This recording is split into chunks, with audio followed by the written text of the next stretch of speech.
came down at that time, sister. Darkness. That was how they pushed him. So they took him in the night to the palace of the high priest to question him, to do all those things. Tell us, are you the Son of God? Are you this? Are you that? And all of that. They did all of that for him. They slapped him.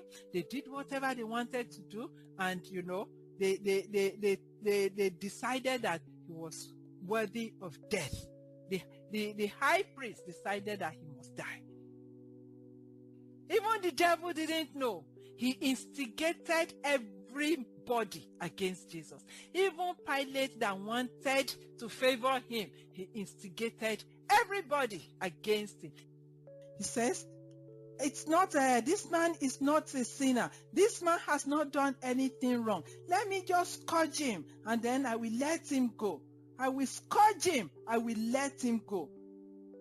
He went out to go and be preaching a lip service sermon. How do you say you are supporting a man and then you now decide to take him aside into the corner and you flog him until you flogged almost life out of him, and then you came out again to see, you see now, just to show you that I find no fault in him, when you've already turned him into a pulp. God says, I am tired of people who will go on the platform and will be proclaiming Jesus, how we love Jesus, how he loves us, how he's our bridegroom, and he provides for all our needs. And then in your backyard, you are scourging him. You are flogging him. You are bringing him under sin. And then you go out to go and pick microphone.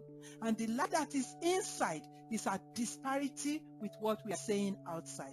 God says, for how long? How many people are ready to stop deceiving themselves?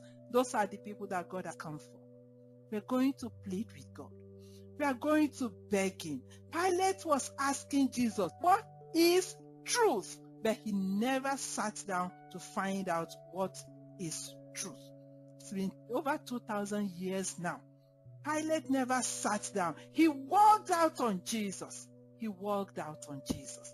Pilate walked out and then he went out to go and preach. Lip service, a sermon of death. Pilate's sermon brought death to the master. And God says, I want to change your situation.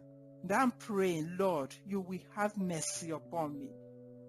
If you jump to verse 64 of that scripture, we are still looking at Luke chapter 22. And when they had blindfolded him, they struck him on the face and asked him, saying, Prophesy, who is it that smote thee? And many other things things blasphemously spake they against him. And if we now jump to chapter 23, we are going to look at Luke 23. We want to look at verse 6 now. When Pilate heard of Galilee, he asked whether the man was a Galilean. And as soon as he knew that he belonged unto Herod's jurisdiction, he sent him to Herod, who himself also was at Jerusalem at that time. So, between Pilate now and Herod, they were tossing him back and forth, until, the chief priests and all of them, they prevailed on Pilate that he had to crucify him.